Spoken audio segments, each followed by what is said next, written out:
Hey, how's it going, guys? So I just got back home from school. Literally, I just tossed my backpack down over there and just opened my laptop and inserted the mic into the phone. And now here we are. So welcome back, guys, to another Republic History video. If you're new to the channel, welcome. I don't know why I meant to say Republic History reaction video, but anyways. So this video is called The Republic's First Taste of Serious Conflict. So in the past two videos, we watched how the Republic was created and how the Jedi joined the Republic, but now we're gonna see what the Republic's first taste of serious conflict is. I'm really curious to see because I guess if we're going off of the Sith history videos, because I vaguely remember it was a accidental hyperspace jump and that revealed the Republic to the Sith, and that's where the conflict started and the fighting and all that. So we're gonna see what happens. I mean, usually I see the Republic's conflicts in two ways. It's either Sith or one of their Jedis turned to the dark side. So that's how I see it, but we're gonna see what happens. So without anything else, let's get into it.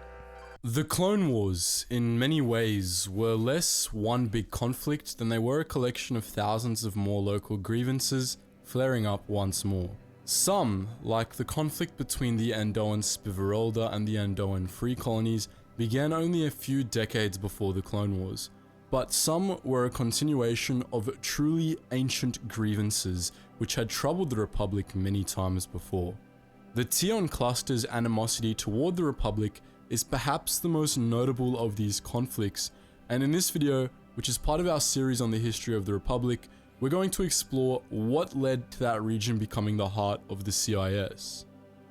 Oh, okay. So that's what we're getting into. Attention, Sergeant on deck! In our last video in this series, we discussed how the Jedi Order came to be affiliated with Coruscant, and ended with the First War breakout in the Republic. But that war, the First Great Schism, was limited in scale, and the Republic was barely even involved in it. Instead, the Republic's first true war happened 500 years earlier, in around 24,000 BBY. At that time, Republic hyperspace scouts were eagerly pushing along the Polemian trade route into the Outer Rim, seeking new civilizations to trade with. There was a danger in doing so, of course. Upon joining the Republic, the Jedi of Ossus warned that pirates and bloodthirsty empires lay not far from the borders of the Republic, and actually joined the Republic mostly to help insulate it from those dangers. But this didn't deter the Republic's scouts, and soon enough, they discovered the Tiernese.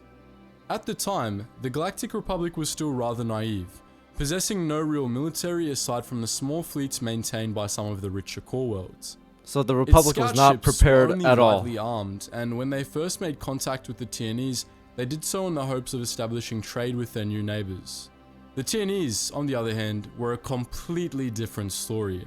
The Tiernese were human, the descendants of a pair of ancient sleeper ship colonies that were established on Barseg and Janalis 7, 2,000 years before the Republic was even an idea. They adopted old Rakartan technology discovered on those worlds, coming up with primitive hyperdrives, war droids, and beam tubes, the ancient ancestors of the modern blaster. They quickly spread out across the Tion cluster, the modern blaster, a large swath of space in the distant Outer Rim. They quickly splintered into a variety of warring civilizations, but they nonetheless managed to maintain a somewhat universal culture. 25,150 years before the history of the Yavin, Tion cluster, Tiernese civilization had become dominated by three warring factions. The Livian League, ruled from Decivero, the Kingdom of Barseg, ruled from Barseg, and the Kingdom of Kron, ruled from Chandar. Around that time, the Kingdom of Kron came under the rule of the infamous pirate king Xur VII, who executed a series of campaigns known as the Kronese Sweeps. He conquered the Kingdom of Barseg and a massive swath of the cluster beyond it, with only the Livian League remaining independent of his rule. Xur moved the capital of his new empire to Argai and divided it into three provinces, ruled by Shandar, Kadinth, and Raxus. 25,130 years before the Battle of Yavin, Xur died and was succeeded by his son Zim, who was determined to expand his father's empire. He was tremendously successful. Not only did he conquer the Livian League, but he also greatly expanded the borders of the Tiernese civilization, and by 25,100 BBY, Zim's empire was the largest state in the entire galaxy. Wow, he conquered a Rule of lot the and empire was expanded. divided between Zim's throne worlds, the richest and most powerful of the Tierney's worlds. Within the original borders of the Tion cluster, he chose Argai, Chandar, Kadinth, and Decivero as his seats of power, and as the empire expanded, new throne worlds were added. As Zim pushed into the region known as the Thanium worlds, which stretched I can out see to the Radama at the bottom, Void and like, far Indrexia, he had a war which with the lay Hutts. rimward of the cluster, Thanium and Yutusk joined the list of throne worlds. When he conquered the lush region known as the Kyrium Reaches, Horonom and Astigon became throne worlds as well. And Zim didn't stop there. He was always pushing the borders of his realm. Unfortunately for him, he largely chose to push them southwards. As Zim's empire reached southwards the across Hutts. the rim, it eventually encountered another powerful civilization, the Hutt Empire. In his arrogance, Zim saw the Hutts as ripe for the conquest and declared war, claiming Sleheron as his 9th throne world and engaging the Hutts in several battles at the planet of Ontor. Whoa, But Zim underestimated his it's like wily an enemies. armored Jabba. In preparation for the third battle of Vontor, the Hutts enslaved 3 entire species, the Niktos, Clatunians, and Vodrans, and formed them into huge armies, which they unleashed against Zim's war droids in that last fateful battle. The Hutts were victorious, and the being history would remember as Zim the Despot was captured and humiliated, dying a slave in a Hutt dungeon. Following Wow, Zim's defeat, what an end. his empire splintered, with the Hutts claiming many of their southern territories for their own and frequently raiding the rest for slaves and plunder. The Tierney's splinter states, which included the Honourable Union of Decivero and Tion, the Jamanir Marches, the Kingdom of Kron, the Thanium Dominion, the Indrexu Confederation, and the Keldrath Alignment, were constantly seeking to return to their former glory and take revenge on the Hutts. But the Hutts themselves remained far from Tierney's reach, and they were always sure to send sinister war fleets to mess up any Tierney's civilization that got too powerful for their liking. The Hutts were still unknown to the Republic when they encountered the Tierney's, but news of the contact made its way to Hutt ears. The Hutts feared the 2 human civilizations would unite against them, so in 24,500 BBY, they attacked the Kyrium Reaches, the southernmost Tierney's colonies, without warning in a campaign known as the Devouring. This genocidal war saw the Kyrium Reaches utterly annihilated, stripped of all inhabitants and thoroughly plundered.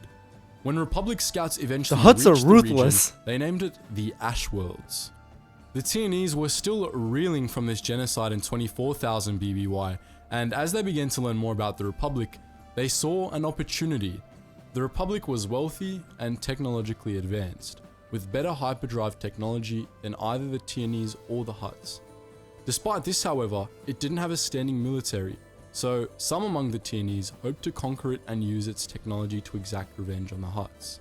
Decivero led this effort, getting the Honourable Union on board with the idea and then making alliances with the Kingdom of Kron, the Jamanir Marches, and the Thanium Dominion as well. They reverse-engineered Republic technology and began building new war fleets at Arkan, Jamanir, and Thanium. Somehow, the Republic didn't see war coming, even when the Jedi repeatedly warned them about it. The Senate did absolutely nothing until, in 24,000 BBY, the Tierney's stormed down the Polemian trade route, first conquering Abheen and then Roche, Lantiles, Tanab, and Tiran. Frantically, Wow, they really the got Republic far. began cobbling together a military, but it did so much too late, and the Tierney's breached the core worlds before their new warships were ready. Using devastating pressure bombs, the Tierney's destroyed the shipyards of Polemia and Axum, and then proceeded to unleash their new weapons on Alsaken and Coruscant itself. Their assaults were devastating, but not crippling, and the Republic quickly prepared for a counterattack. At Corellia, Rendelia, and Humberine, vast fleets of warships were nearing completion, the first vessels to be put to use as part of the new Republic Navy.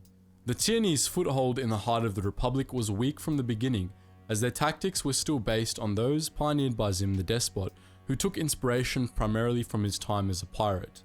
As a result, the Tierney's focused more on plundering than they did on actually securing territory, and so when the Republic finally executed its counterattack, the Tierney's were routed and quickly pushed out of the core. Emboldened, the Republic Navy rallied at Anaxis, Axum's sister world, and began pursuing the Tiernese back up the Polemian. The Tiernese War lasted for 100 years, most of which was a series of back and forth campaigns between the Tion and the Core. Over the course of this period, Anaxis, now the headquarters of the Republic Navy, gained a reputation as the defender of the Core, as the Tiernese were never again successful in getting past it and into the Republic at large. Fleets launched from Anaxis pushed the Tiernese further and further up the Polemian as the Republic pulled its industrial resources to build up its new military. As both the Republic and the Tiernese turned the Polemian worlds into war camps and entrenched their armies, the Senate sought out other ways to get an advantage over the Tiernese. Republic merchants with contacts in Hutt vassal colonies managed to provoke the Hutt Empire into a new campaign against the Tion, which forced the Tiernese to redirect some of their forces to defend their southern borders. After a lengthy debate, the Jedi Order also decided to get involved in the war, concerned that the galaxy would sink into barbarism otherwise. As the Tiernese were slowly pushed back, their war effort became fanatical, for they came to believe that defeat would mean the destruction of their culture and civilization.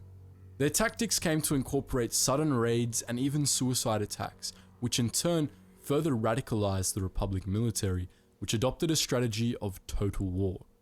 They eventually pushed the Tiernese back out into the Tion cluster, which they then invaded, using their own pressure bombs to annihilate Kadinth, Jaminir, Thanium, Chandar, and Barsik. Hutt space is a huge chunk of the galaxy, by the way. Wow. BBY, the Republic Navy attacked Decevero itself. Knowing they faced defeat, the Deceverars offered an unconditional surrender, a surrender the Republic ignored. Seeking to send a message to the Tiernese, they pressure bombed the entire planet, blasting it into a barren wasteland. Damn, the Republic is ruthless. The rest of the Tiernese world surrendered, and the Tiernese War ended with a Republic victory. There was some blowback to the brutality expressed at Decevero, however. The Jedi nearly broke ties with the Republic entirely over it, and to placate them, the Senate ordered the complete dissolution of the Republic Navy, with its assets being distributed to individual worlds to maintain. Over the course of the centuries that followed the end of the Tiernese War, the worlds of the Tion cluster ended up joining the Republic to seek protection from the Hutts, with only Decevero remaining bitterly independent. Over the course of the next few thousand years, the Republic continued to expand. It pushed further into the colonies, further out along the Corellian Run, and into the Inner Rim. Worlds like Deveron, Alantine 6, Aelon, Anshar, Pantalomin, and Shambhala joined the Republic. The Republic made contact with other civilizations out in the void as well, making alliances with Noain and the Tilak regions. The map you're seeing now is the Republic as it was by 22,000 BBY, during the height of the expansionist era. By 20,000 BBY, much of the core, the colonies, and the Inner Rim had seen intensive exploration, and a new chapter of Republic history began, the Great Manifest period. By that point, the Tiernese War were thousands of years in the past, and the Tion cluster had been completely absorbed into the Republic. But not all of the Tiernese were happy about it. Anti-Republic so the sentiment Tiernese lingered in was the the Tion Republic's cluster for first tens threat. of thousands of years after that initial conflict. And in the Republic's later wars, the Tion often leapt at any opportunity to secede from the Republic. The Clone Wars were one such conflict. In 24 BBY, when Count Dooku announced the formation of the Confederacy of Independent Systems, he did so on Raxus Prime in the Tion cluster, which became the first sector to secede during the subsequent Separatist crisis. So that was a bit poetic. Into the Tion cluster. So that was a really great video, and that was something I did not know. So the Tiernese was the very first conflict that the Republic experienced, and how apparently it just came up as like a cluster of systems, and then over time they were conquered by individuals, but then later down the road there was one person that managed to conquer the whole cluster, and then he died and then passed on as heritage to his son, and the son got ambitious and decided to expand. But I say the number one fatal mistake that he made was when he tried to expand towards the south. As you guys saw, he encountered the Hutt Empire and he underestimated them, because I'm guessing he just viewed them by their size and their sluggish appearance and made it look like easy targets. I guess he thought like, oh, we could easily take this entire region, but I guess that looked like he was proven wrong, and that's like where his downfall began. And not only that, he said that he tried to like take the Republic's like like their technology to reverse engineer it, so that way they can improve their weapons and their ships as well to exact revenge on the Hutts. So in that way they provoked the Republic, and then soon they were fighting on two different fronts. And I say that was their biggest mistake, and that's what led to their like destruction. But what really surprised me was the Republic's like brutality. Like they completely bombed or like annihilated the system, and that almost made the Jedi like leave the Republic, seeing like how ruthless they are, and saying like this is not the right way to do it, and it did not agree with their point of view, so the Jedi almost left. But that's crazy.